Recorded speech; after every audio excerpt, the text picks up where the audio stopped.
nakakapagtaka. Hindi na po natin tinutuntun yung 17 na yun. Kagaya na nga sinabi ng Senate President, napupunta na, natutuon na yung pagtuntun sa mga kasama natin dito. Bakit po? Natatakot ba tayo kay Martin Romualdez? Siguro po, yung iba sa inyo natatakot. Marami po salamat, Mr. President. Ako po ay tumatayo ngayon para sa isang usaping pampersonal at pangkalahatang pribilehyo. Ginoong Pangulo, ang gulo-gulo na po natin.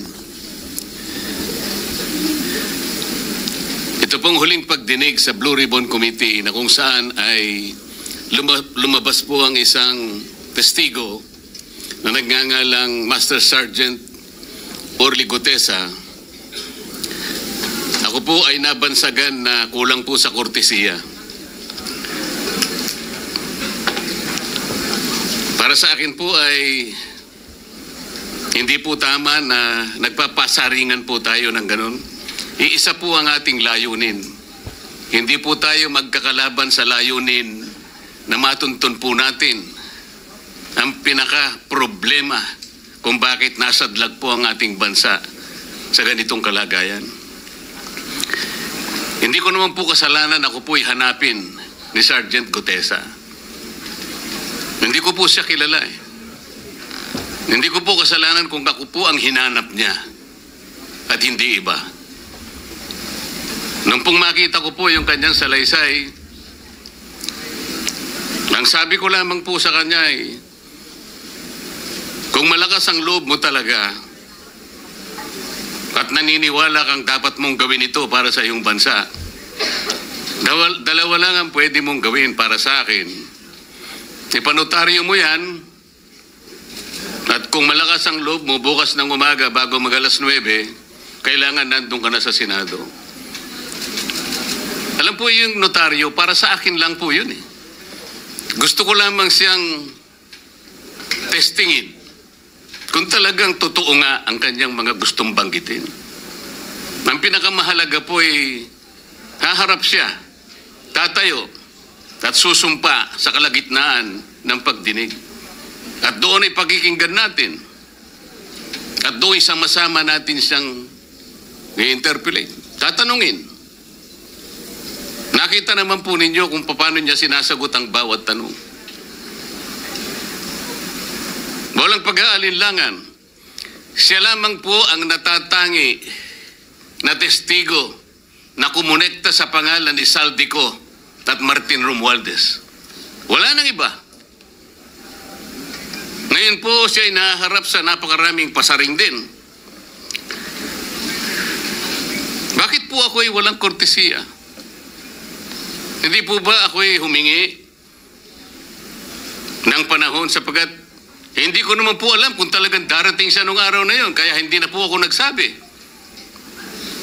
Gusto ko talagang paniwala ang darating siya. Dumating nga po siya, kaya ako siya inilabas. Pero kung pag-uusapan po ay kortesiya, balikan po natin ang mga nangyari.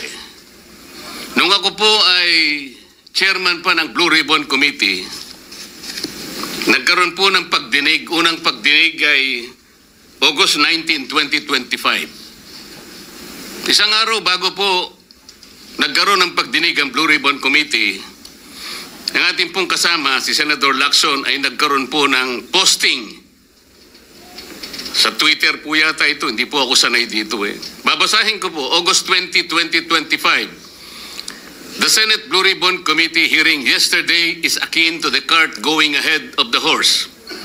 Had the cart waited one day, it would not have missed the details of the truth about the many substandard ghost projects and more that will be exposed in my privileged speech today. Yun po ba ay courtesy din?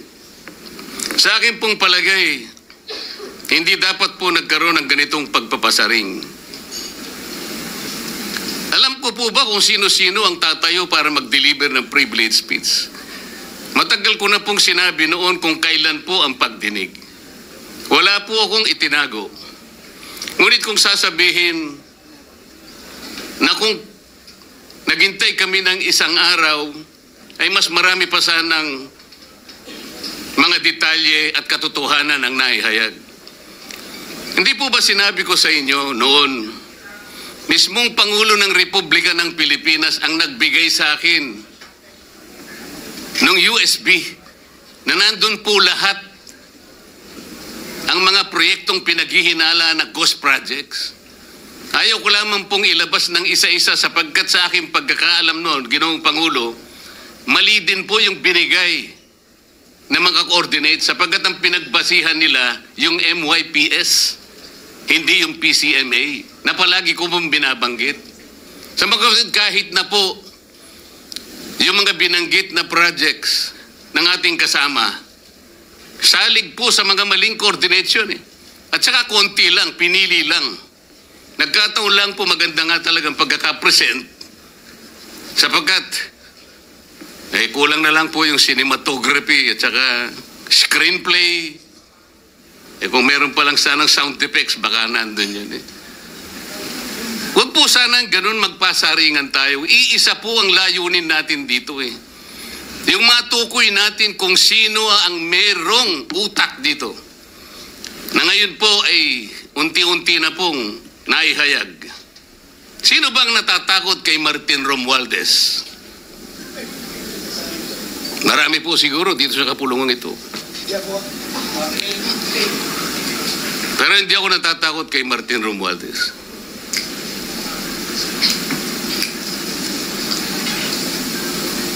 Ngayon po, kino-question po yung notarization ng statement ni Gutesa. Dahil yung babae po, yung abogadong babae, nag-notarize, tinalikuran po niya ang kanyang signature, yung kanyang pirma. Nandyan po ba yung assistant natin para ipakita po natin? Ayan po yung huling bahagi ng dokumentong ninotaryo dun sa opisina ng abogadang babae na ngayon ay tinatalikuran niya ang kanyang pirma. Doon sa right side po, ayan po yung ninotaryo sa dokumento ni Gutesa. Yung kaliwa po ay iba pong dokumento. Tingnan po ninyo yung pagkakahawig. Ibig po ba ninyong sabihin, Ginoong Pangulo, yun pong notarial details, na yun po yung kulay blue, na kung saan nandyan yung PTR, nandyan po yung MCLE number, nandyan po yung kanyang roll number, ang kanyang address. Nakuha po ba ni Gutesa mula sa opisina ng abogada at in-stamp niya? Pagkatapos po yung detalye na nasa bandang kaliwa, na kung saan makikita nyo document number, page number, book number, series of 2025. Makukuha po ba ni Gutesa mula sa libro, mula sa notarial register ng abogado? Paano niya makukuha? Tingnan po ninyo yung kabila, ganun din. Bakit po natin hahanapan ngayon si Gutesa at sasabihin pa natin dahil lamang tinalikuran ng babaeng nagnotaryo ang kanyang pirma? Pangkaraniwan na po kasi, Ginoong Pangulo, kahit pumunta kayo sa maraming lugar na kung saan nagnunotaryo, hindi nyo po makikita ron ang abogado. Iabot nyo lang sa kanyang papel ninyo, pagkatapos isosolid niya sa iyo, pagkatapos nyo magbayad. Itatanong po ba ni Ginoong Gutesa, bago siya umalis, tatanungin po ba niya doon sa babaeng kausap niya kung sino man yun, Madam, kayo po bang may pirma nito? Wala pong ganun eh. Ngayon, kung tatalikuran po ng abogado na yon ang kanyang pirma, ako na po mismo ang magdidirect ng prosecution sa kanya para ma-disbar siya sapagkat ginagamit po niya yung opisina na yon. Pakita po ba natin, pwede po nating ipakita yung opisina, yung kanya, ayan po yung kanyang lugar. Ang opisina po niya ay sa Ermita, ngunit yan po ay ginagamit niyang address. Ayan po makikita ninyo. Notary Public 24/7. Ibig nyo sabihin, nandyan at hindi na natutulog yung abogado na yan. Sigurado meron isang tao dyan na pumipirma. At ginagaya lamang nung kanyang staff o secretary yung pirma niya. Ganyan po palagi. Kalakaran. Kalakaran, ngunit hindi tama. Sapagkat sa batas po ng notaryo, kailangan nakaharap po yung magnunotaryo sa nagpapanotaryo. Bakit po niya ngayon sinabi na hindi niya pirma yun?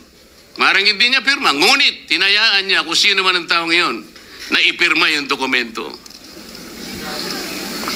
Kagaya po ng nasabi ko, naging academic na po yung notaryo sapagkat ang tao ay tumayo sa ating kapulungan.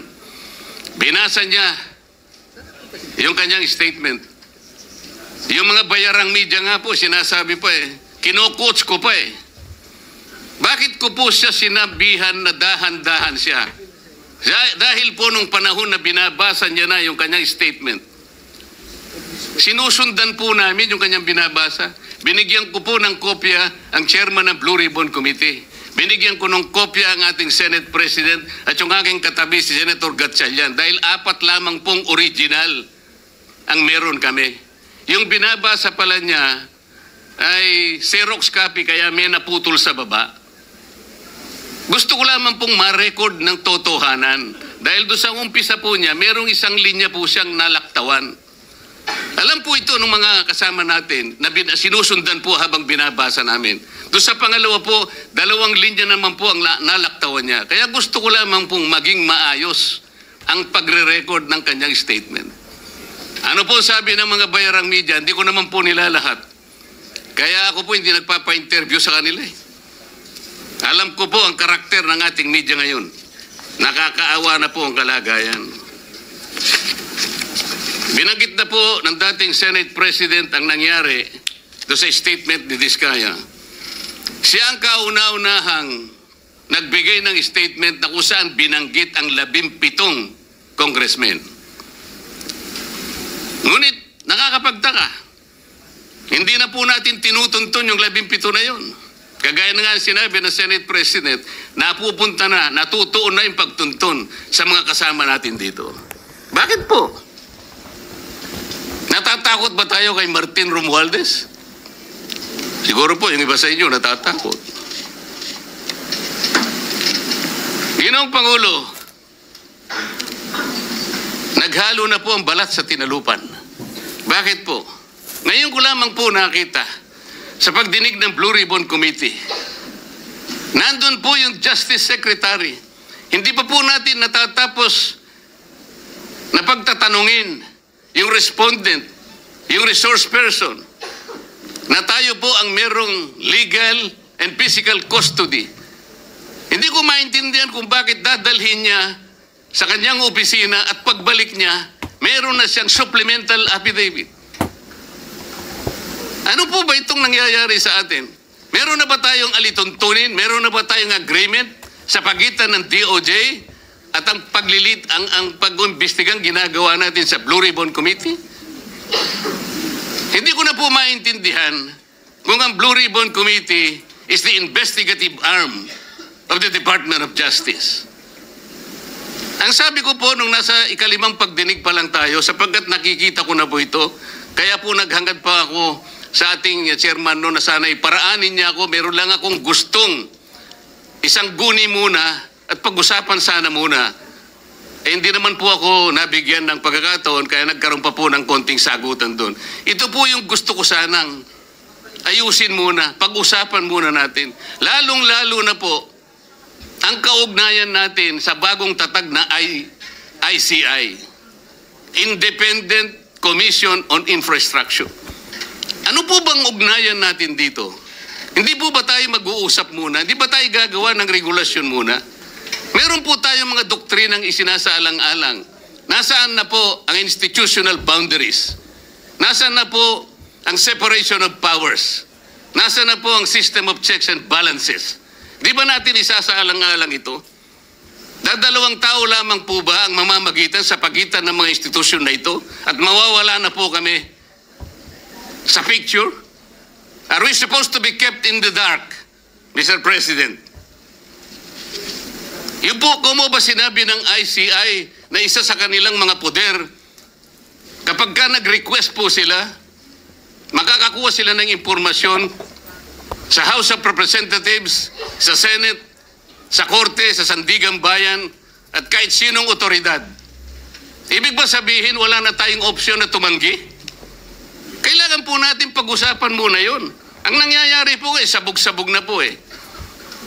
Baka nga yun ang isang dahilan kung bakit nag-resign po yung advisor na si Mayor Magalong ng Baguio.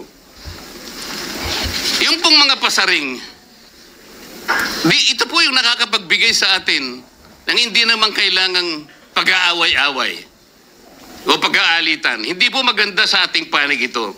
Tingnan lamang po natin yung interview sa DCMM ng ating kasamahan, chairman ng Blue Ribbon Committee, ng mga host ay si Victoria Tulad at si Christian Yosores noong September 28, 2025. Ang tanong po nila, ilang hearings pa ang nakikita ninyong gagawin ninyo? Ang sagot po ng ating kasama, Senador Lacson, yun ang hindi ko pa masabi. Dahil kung may bagong lumalabas na mga testigo at masustansya yung sasabihin, meron pang mga kakulangan na dapat na mapunuan, magtawag tayo ng pagdinig. Tama naman po yun. Pero ito pong pangalawang saknong, ang sabi po, pero kung paulit-ulit lang at masa-sidetrack o kaya palihis yung direksyon ng inquiry, yun ang i-assess namin kasi medyo lumihis na. Ano po yung lumihis? September 28, dito lumabas si Master Sergeant Orly Gutesa. Lumihis po ba o dumiretso? Mula kay Saldico, ikinonekta po niya kay Martin Romualdez. Sa akin palagay, dumiretso po, hindi tayo lumihis eh. Pagkatapos tinanong pa po, do you think po, coach po si Gutesa? At iba pong observation, baka si Senator Dante Marcoleta dahil parang sinabihan siya nung nagbabasa siya. O nalimutan mo, balikan mo itong paragraph na ito. Naipaliwanag ko na po kung bakit ko lamang sa sinansala at sinabi kong balikan mo sapagkat meron nga po siyang nalalaktawan base po sa sinusundan namin na binabasa niya na dokumento. Ang sagot po ni Senador Lacson, medyo natawa pa nga siya, kayo nang humusga sa lahat ng yan, tayo nag-viral na. Siguro, ang sasabihin ko na lang, yung hula nyo, yun ang hula ko. O hula ko, hula nyo. Parang, your guess is as good as mine. Hindi po maganda yung inference eh. Parang ang lumilitaw, kinotes ko eh. Bilang isang abogado, magmula po nung ako'y maging abogado, inisip, hindi ko po ginawa yung mga bagay na ito. Komisyon nga ako eh. Hindi na abogado, sila pa yung nagsasabi eh. Katulad po ni Saldico, ang sabi ko lang naman po eh, matunog na yung pangalan niya. Napakaraming sources na nagsasabi, kumukonekta kay Saldico, pwede ba natin siyang imbitahin? Ang sabi po, hindi na raw siya imbitahin because of interparliamentary courtesy. Ang sabi ko po, ang interparliamentary courtesy hindi po nalalabag kung iimbitahin lang siya. Halimbawa, invitation letter lang. Nagawa ko po yun kay Congressman Toby Chanco. Voluntaryo po yun eh. Kung darating siya, salamat. Kung hindi siya darating, okay lang. Ngunit, ang pinag-uusapan natin ay problemang kasangkot na po ang kinabukasan ng ating bansa. Sasabihin ba natin interparliamentary courtesy? Nakikinig po ang buong bayan. Tatakpan po ba natin dahil sa interparliamentary courtesy? Nakasulat po ba sa bato yun? Absolute po ba yun? Yun po yung aking ikinasasama ng loob eh. Hindi po tayo dapat mag-away-away. Iisa po ang ating layunin. Ang ating bansa ang pinaka-importante sa ating lahat. Bakit po kinakailangang ilihis natin? Bakit po tayo gagawa ng paraan para pagtakpan po natin ang hindi dapat pagtakpan? Ginoong Pangulo, ngayon po'y masasabi ko, si Master Sergeant Orly Gutesa ay mas credible pa po kaysa sa marami sa atin dito sa kapulungan ito. Si Master Sergeant Orly Gutesa, mas matapang kaysa sa mas marami dito sa ating kapulungan. Maraming salamat po, Ginoong Pangulo.